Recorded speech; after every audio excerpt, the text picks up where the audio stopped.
நம்ம லைஃப்பில் கண்டிப்பாக இந்த சாங்கை எங்கேயாவது ஒரு இடத்துல கேட்டிருப்போம். நினைப்பதெல்லாம் நடந்துவிட்டால் தெய்வம் ஏதுமில்லை, நடந்ததையே நினைத்திருந்தால் அமைதி என்றும் இல்லை அப்படின்னு சொல்லிட்டு கண்ணதாசனோட வரிகளில்.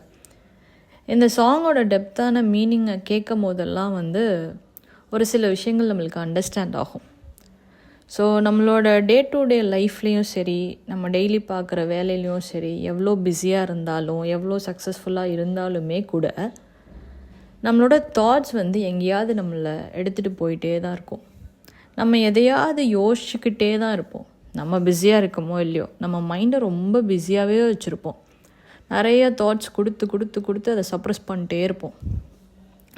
இப்படி யோசிச்சு பார்க்கலாமே, உங்ககிட்ட பாசிட்டிவ் சீட் ஒன்று இருக்குது, நெகட்டிவ் சீட் ஒன்று இருக்குது. அது ரெண்டுமே தாட் ப்ராசஸ்ஸாக. ஸோ நீங்கள் பாசிட்டிவ் சீடை பிளான் பண்ணுறீங்க, அதுக்கு ஆர்டர் பண்ணுறீங்க, நிறையா அந்த விஷயத்தை ஃபீட் பண்ணி வளர்க்க ஆரம்பிக்கிறீங்க. ஸோ அந்த தாட் என்ன கொண்டு வரும் அப்படின்னா, உங்களுக்கு நிறைய நியூ பிகினிங்ஸை கொண்டு வரும். ஸோ லைஃப்பில் நிறையா சக்ஸஸ் கொண்டு வரும். ஏன்னா நம்ம அதை மட்டும்தான் யோசிக்கிறோம், அதை நோக்கி மட்டுமே ட்ராவல் பண்ணுறோம். நீங்கள் நெகட்டிவாக ஒரு சீடை பிளான் பண்ணுறீங்க, அதுக்கு ஆர்டர் பண்ணி ஃபீட் பண்ணும்போது அது என்ன கொண்டு வரும் அப்படின்னா, நிறைய சஃபரிங்ஸ் கொண்டு வரும். உங்களால் அதுலேருந்து வெளியே வர முடியாத அளவுக்கு அது உங்களை சஃபர் ஆக்கும். ஸோ நம்ம ஒவ்வொரு தாட்டையும் கண்ட்ரோல் பண்ண முடியுமான்னு கேட்டால் that is a rare situation. So நம்மளால் மாற்றி யோசிக்க முடியும், அது நம்மளால் பண்ண முடியுன்றனால அதை ட்ரை பண்ணலாம் நம்ம. ஸோ ரொம்ப நாளைக்கு முன்னாடி ஜோசப் அப்படின்றவரோட புக்கில் ஒரு கதை இருந்தது. நம்ம ஒவ்வொரு தாட்டுக்கும் நம்ம எப்படி ரியாக்ட் பண்ணுறோம் அப்படின்னு சொல்லிட்டு. அந்த கதை என்னென்னா, ஒரு இளம் துறவியும் ஆளில்லா படகும்னு சொல்லிட்டு. அது ஒரு அழகான மொனாஸ்ட்ரி. அங்கே நிறையா சீனியர் துறவிகளும் இருப்பாங்க.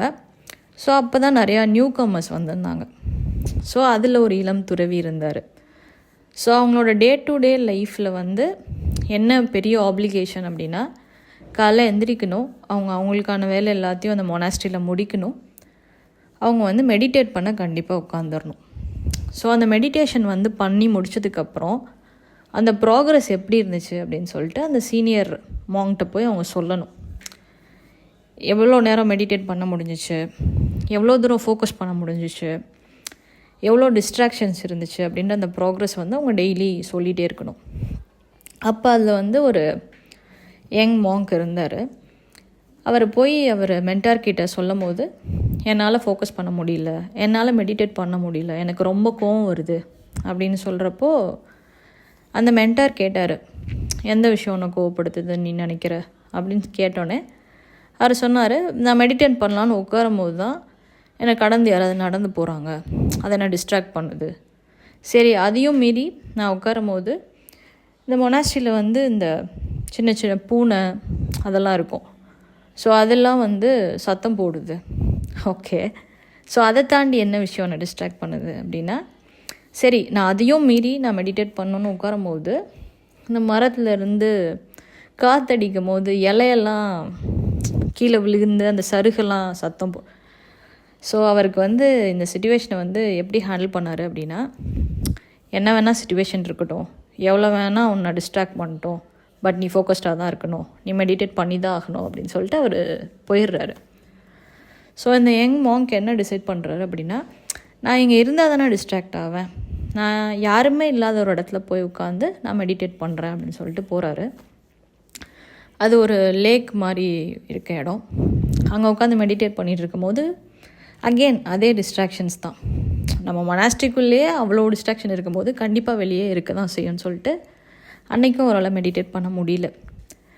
ஸோ என்ன பண்ணுறாரு, அந்த லேக்கில் ஒரு போட் இருக்குது, அதில் ஏறி உட்காந்து சென்டர் ஆஃப் த லேக்கில் போய் உட்காந்து மெடிடேட் பண்ணலாம், நம்மளை யாருமே டிஸ்டர்ப் பண்ண மாட்டாங்க, நம்மளை யாருமே டிஸ்ட்ராக்ட் பண்ண மாட்டாங்கன்னு சொல்லிட்டு டிசைட் பண்ணுறாரு. ஸோ அந்த போட்டை ரோ பண்ணி நடு லேக்குக்கு போயிட்டார். So first day he can able to do, ரொம்ப ஃபோக்கஸ்டாக அவர் என்ன பண்ணணுன்னு நினச்சாரோ அதை பண்ணுறாரு. செகண்ட் டே அதே விஷயந்தான் நடக்குது. ஸோ அவர் யாருமே டிஸ்ட்ராக்ட் பண்ணல, மெடிடேட் பண்ணிட்டாரு. ஸோ தேர்ட் டே அதே இடத்துக்கு போகிறாரு. அவர் ரொம்ப டெப்த்தாக மெடிடேட் பண்ணிகிட்டு இருக்கும் போது அவரை நோக்கி ஏதோ ஒன்று வர்றது அவரால் ஃபீல் பண்ண முடிஞ்சிச்சு. ஸோ அவர் மெடிடேட் பண்ணிகிட்டு இருக்கனால முழிக்க முடியல. ஸோ அந்த நிழல் வந்து ரொம்ப நெருங்க ஆரம்பிச்சிருச்சு.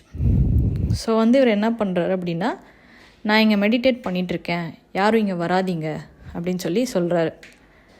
பட் ஆனால் அந்த எதிர்த்தாப்பில் வந்த போட் வந்து போட்டை பம்ப் பண்ணிடுச்சு. ஸோ இவருக்கு ரொம்ப கோவம் வந்தோடனே, நான் இங்கே வராதிங்கன்னு சொன்னேன்ல, எதுக்கு தேவையில்லாமல் இங்கே வரீங்க அப்படின்னு சொல்லி ரொம்ப கத்தி ரொம்ப கோவப்பட்டுறாரு. ஸோ கோவப்பட்டுட்டு பார்க்கும்போது அந்த போட்லேருந்து எந்த சத்தமுமே இல்லை. ஸோ அவர் எந்திரிச்சு பார்க்கும்போது அது ஒரு எம்டி போட்டாக இருக்குது, அந்த போட்டில் யாருமே இல்லை. ஸோ அந்த டைமில் அவர் சீனியர் மாங்க்ஸ் சொன்ன விஷயத்தை ரியலைஸ் பண்ணுறாரு.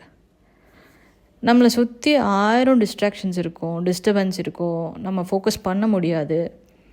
அது பீப்புளாக இருக்கலாம், சிச்சுவேஷனாக இருக்கலாம், அவன் சொன்ன மாதிரி அனிமல்ஸாக இருக்கலாம், எதுவாக வேணால் இருக்கலாம்.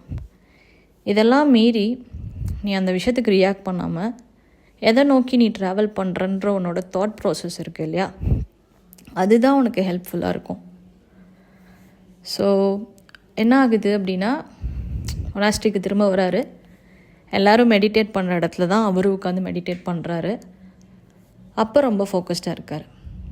ஸோ நம்ம ஒவ்வொரு தாட்டுக்கும் ரியாக்ட் பண்ணிட்டே இருந்தோம், சப்ரஸ் ஆகிட்டே இருந்தோம், ஸ்ட்ரெஸ் ஆகிட்டே இருந்தோம் அப்படின்னா, நம்ம கடைசி வரைக்கும் சிச்சுவேஷனையோ மக்களையோ நம்மளை சார்ந்தவங்களையோ ப்ளேம் பண்ணிட்டே தான் இருப்போம். ஸோ அதை மாற்றிக்கணும்னு நினைக்கிறப்போ உங்களுக்கு என்ன விஷயம் வேணுமோ அந்த சீடை நிறையா ஃபீட் பண்ண ஆரம்பிங்க. அது ஒரு லைஃப் சேஞ்சிங் மொமெண்ட்டாக இருக்கும், அது ஒரு நியூ பிகினிங்காக இருக்கும். ஸோ அதே பாட்டில் தான் இன்னொரு வரிகளும் இருக்கும். பாதையெல்லாம் மாறி வரும், பயணம் முடிந்துவிடும், மாறுவதை புரிந்து கொண்டால் மயக்கம் தெளிந்துவிடும்.